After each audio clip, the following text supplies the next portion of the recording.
ఎండలో తిరిగితే ఎలాంటి వాళ్ళ చర్మమైనా కందిపోవడం ఖాయం.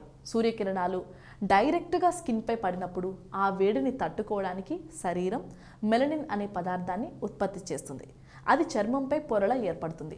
ఈ మెలనిన్ నల్లగా ఉంటుంది. ఇది ఎంత ఎక్కువగా ఉత్పత్తి అయితే స్కిన్ గ్లో అంతగా తగ్గిపోతుంది. దీన్ని అలాగే వదిలేస్తే స్కిన్ ఎప్పటికీ అలాగే ఉంటుంది. దీనికి విరుగుడు నారింజ పండు.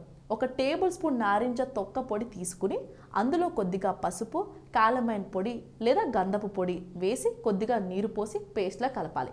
చర్మం ఎక్కడ కందిపోయిందో, అక్కడ కాంతి తగ్గిపోయిందో అక్కడ రాసుకోవాలి. 5 నిమిషాల తర్వాత నీటితో కడిగేసుకుంటే చర్మం మళ్ళీ పూర్వంలో మెరుస్తుంది.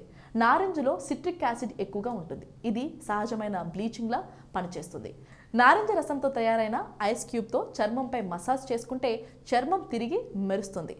నారింజ పండు తొక్కతో చర్మంపై మసాజ్ చేసుకుంటే కూడా స్కిన్ ట్యానింగ్ పోతుంది, చర్మం మళ్ళీ మెరుస్తుంది. నారింజ పండు ఫ్లేవర్తో తయారు చేసే బ్యూటీ కేర్ ప్రొడక్ట్స్ కూడా స్కిన్పై ట్యానింగ్ పోగొట్టగలవు. నారింజ తొక్కలో విటమిన్ సి ఉంటుంది. ఇదో యాంటీ ఆక్సిడెంట్. ఇది సహజంగా చర్మాన్ని క్లీన్ చేస్తుంది, చర్మం కాంతివంతమయ్యేలా చేస్తుంది.